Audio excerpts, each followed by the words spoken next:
Você falou uma coisa Desculpe antes aí, que... coisa de mulher asmática. Não, Que você fala falou uma sem coisa que respirar. eu achei interessante, que a gente está sob escombros. E eu acho que estamos sob escombros pela pandemia, obviamente, e também Pela vida. por um governo que está aí, que acho que mesmo sem pandemia a gente teria um trabalho enorme para os Com próximos. certeza. Restabelecer. Mas o que ele fez na pandemia, essa coisa de ser um soldado covarde e sem honra que deixa feridos para trás, isso... Eu sei que o inaceitável. país não melhorou, mas você acha que a gente melhorou na pandemia? Você acha que o povo, a sociedade como povo, de alguma forma, ou não, só piorou com esse fanatismo? Não, o fanatismo, esse fundamentalismo político, essa idolatria política, que você não pode fazer uma crítica construtiva, não pode apresentar um projeto, se você não estiver beijando a mão de um lado ou do outro, é cacete, perseguição implacável, né? Mas, assim, a gente sempre espera, né, que a humanidade melhore. A gente sempre espera, né? Eu digo sempre, quando as pessoas dizem assim, eu desejo o bem para o bem voltar para mim. Eu digo, epa, isso é comércio de bondade. Você tem que desejar o bem, mesmo que o bem nunca volte para você. Mesmo que você se ferre a vida toda, mas eu acho que você tem que semear a bondade, e tem muito vampirismo já suficiente para vampirizar a bondade do mundo, né? É a moeda de troca. Mas não é quando Te você dou uma diz... bondade, tu me dá outra. Eu fico... Ou quando a gente diz assim, eu quero um mundo melhor por meus filhos, por meu neto, eu digo, não, isso aí é amor. Eu quero um mundo melhor, porque para minha neta eu já é minha obrigação. E eu faço com o maior dos amores, né? Quando você quer um mundo melhor, você quer mesmo um mundo melhor, é para os filhos dos outros, para aqueles que você não conhece. Porque para os seus filhos e para a sua neta, no meu caso, eu já faço por imenso amor. Amor sem medida, né? Que é amor de vó, é amor de mãe. Então, você tem que fazer para os outros, né? Eu sempre, assim... eu sempre imagino que vai mudar, né? E eu também, até para não me decepcionar, viu? Eu já sou daquelas que dizem assim, mesmo que eu não veja nenhuma mudança, eu vou continuar mudando, trabalhando por mudanças estruturais profundas, mesmo que eu nunca vejo. Porque senão também a gente desencanta. Sim. Fica muito triste, E perde tem as a pequenas fé. vitórias também, né? Tem um espaço Isso. para trás, mas de vez em quando a gente faz um Isso, golzinho. a gente ali, tem que dizer isso, né? As pequenas vitórias de cada dia, as pequenas revoluções cotidianas que podem ser feitas. Eu dizia na minha sala de aula que uma única morte por causa evitável deveria causar assombro à humanidade. E uma única vida que você salva, né, ou pela educação, ou pela vida vivida digna em plenitude, é uma pequena revolução que você faz, né? As pequenas revoluções de cada dia, elas podem ser grandes revoluções também, mesmo que você nunca veja. Então, é por isso que eu digo, eu luto, independente de ver nada. Porque mesmo que a minha estrutura anatomofisiológica não mais aqui esteja, eu quero ter a consciência tranquila que eu lutei para que outros possam viver num mundo melhor, né? Então, é um exercício, né? Às vezes meu irmão brinca, né? Diz, eita, parece a síndrome da Poliana, né? Que fica tentando ver alguma coisa. Não é, porque a vida é muito triste e é desesperadora até. Mas, assim, se você perde a capacidade, né, de lutar, de achar que um dia vai melhorar, alguns de nós têm que estar lutando. Né? Alguns de nós têm que estar lutando. Uma luta sem sentido. Agora, mesmo que alguns deixem de lutar, mesmo que alguns deixem... Desanime pelo caminho. Desanime, eu digo sempre assim, aí você luta dobrado. E depois essa pessoa volta para lutar, entendeu? Então, se alguém se entristeceu, eu já vi pessoas maravilhosas, né? Que lutaram muito, lutaram a vida toda e de repente disseram, eu agora vou cuidar da vida.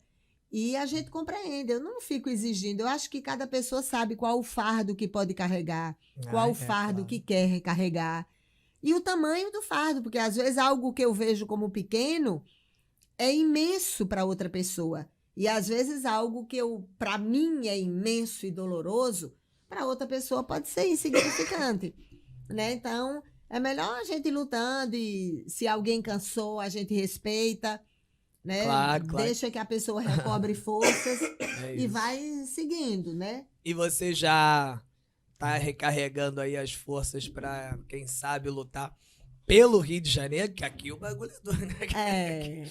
Aqui é outro patamar. Você não imagina, viu, Jeff? Minha neta. Primeiro que todas as minhas amigas dizem, meu Deus, todo mundo saindo do Rio de Janeiro e tu vai pro Rio de Janeiro. E a minha neta pergunta, vó, você já ouviu tiroteios? Aí eu disse, não, meu amor, não vi não. Vó, ela é dramática, né? Ela disse assim, vó, eu sei que você já ouviu e não está querendo me preocupar. Pergunta, né, Zé? Aí é quando você diz, olha, você, né? Eu sei que os riscos podem acontecer em qualquer lugar, né? Sim. Agora, imagina o significado disso no lugar que tem tiroteios, né? Que é pobre matando pobre, situações absolutamente dramáticas da vida das pessoas, né? E que no Rio tem mais visibilidade, mas não é só no Rio. Tem mais visibilidade nacional, essa coisa, né, da capital cultural, dá mais visibilidade, mais crianças e jovens sendo usados como mão de obra escrava do crime organizado, tem muitos lugares, Sim.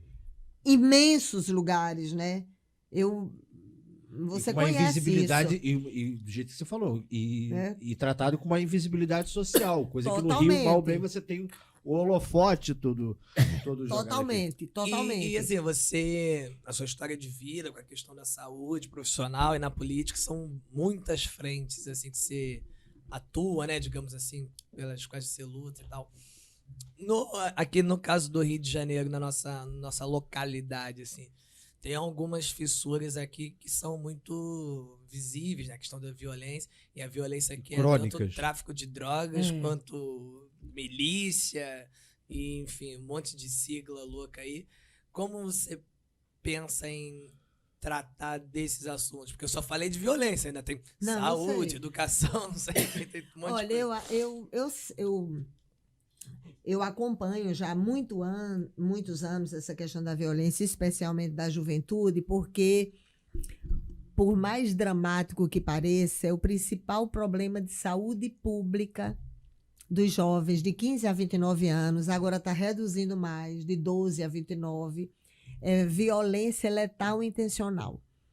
Então, eu já vinha acompanhando, a gente acompanha não apenas censos e os programas nacionais de amostragem domiciliar, mas tem o Atlas da Violência, que trata de várias né, violências e trata especialmente dessa. Então, assim, teve um tempo que eu fiz um trabalho de monitoramento dessas, especialmente da violência letal intencional. E aí, lá na sala da delegada, a gente tinha um mapa, do mesmo jeito que tem um aplicativo, Fogo Cruzado, que é um aplicativo que você vê onde é que está tendo tiroteio.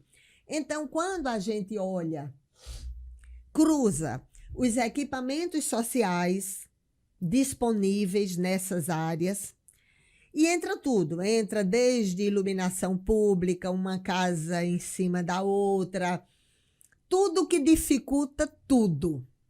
E tudo que possibilita o que de pior há. Então, não é romantismo. Eu não tenho dúvida que, se a sociedade quiser ser moderna, civilizada, ela tem que disputar cada metro quadrado de um território com a poderosa estrutura do crime, tirando crianças e jovens. As pessoas dizem, mas você está falando... Eu digo, olha, um dia que uma criança está numa escola, ou está num centro de capacitação profissional, ou está numa escola de música, cultura, esportes, ou pode aprender a lidar com essas questões de técnica e de num estúdio. Um dia que você salva, você pode salvar a existência dela. Porque depois que ela vai, é muito difícil voltar. Todo mundo que acompanha vê a dificuldade. Desde quem acompanha vulnerabilidade econômica e social e acompanha também crianças e jovens, né, que estão em privação de liberdade. Porque dependendo do ato infracional, da gravidade do ato infracional, que é o que corresponde ao crime no Código Penal, ato infracional que a gente fala do ECA, no Brasil faz privação absoluta de liberdade com 12 anos, ao contrário do que dizem. Então, se um país não promove a paz, porque discurso, quero ver ação concreta, porque ação concreta é o quê? Educação, centro de música, cultura e esportes. Eu posso até estar falando uma besteira por alto, assim. Provavelmente. Provavelmente, mas ela vai me corrigir agora. Mas eu acho que talvez o custo disso, de você tirar certeza. a criança depois que ela vai, deve ser muito maior do que você evitar, né? É muito difícil, olha. Você falou algo que faz sentido. Ó, deixa Você eu falou que era dizer. besteira. Olha, parabéns. E aí? Deixa eu gente, te dizer, olha, eu acompanhei um grupo de meninas, aliás, eu perdi todos os votos da rua, que a gente dava aula de violino às meninas em privação de liberdade. E que estavam em privação de liberdade, não apenas nos 45 dias, mas de um tempo maior, pela gravidade do cometido.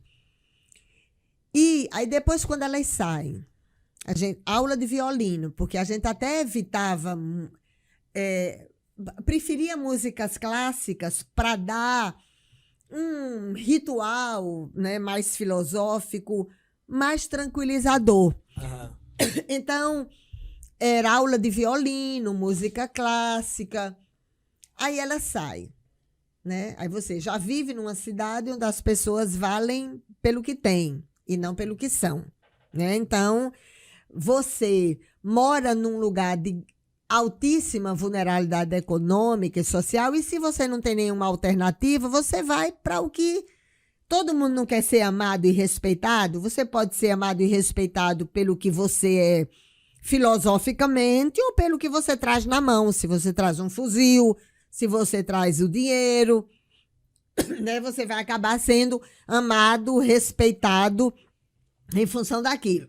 Então, você está numa sociedade onde as pessoas valem pelo que têm e não pelo que são. As possibilidades não são iguais para todas as pessoas.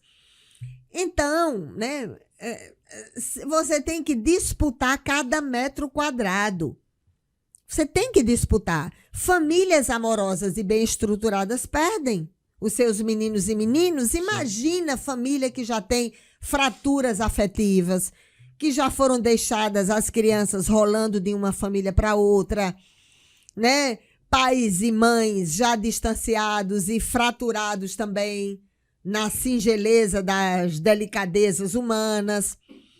Então, tem que ter o Estado. É o que o Jeff estava dizendo, tem que ter o Estado para disputar cada metro quadrado com o crime organizado. Senão, vai perder todo mundo. Aquele documentário do Falcão, Meninos do Tráfico e tal. E eu também sou de comunidade e tal. Até a galera que acaba indo para o crime de alguma forma e tal. Muito dos casos, você tem aquela construção da idolatria de viver bem ali na favela e tal, tem. Mas muitos é falta de alternativa mesmo. Com certeza.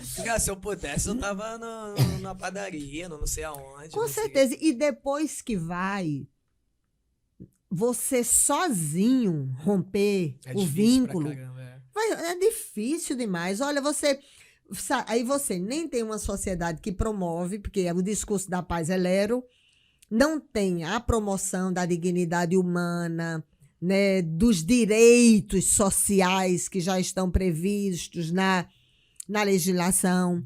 Então, é uma sociedade que já nem promove, nem previne, porque para prevenir é isso, é garantir equipamentos sociais e disputar cada metro quadrado para que a criança possa escolher outra coisa. Não recupera, porque não recupera quando você vai para lá. Ora, você vai ser preso. Você foi preso por um roubo, por um furto, e você tem que escolher uma facção. Um menino uma menina que se não escolher uma facção ele acaba morto. Isso é uma esculhambação. Aí você tem que escolher, porque se você não for, você é melhor dizer que vai, porque senão você vai ser o mais violentado, o mais estuprado, o mais espancado, o mais morto, entendeu? Então você vai ter que dizer, porque mata em vida. É você ser morto na sua dignidade, jogado na vala da indignidade humana com o corpo em vida, que é a pior morte que tem. Então, nem tem promoção, nem prevenção, nem recuperação, nem reabilitação. Como é que você vai querer um mundo melhor? Então, eu acredito que é possível, porque você tem um número das crianças, né?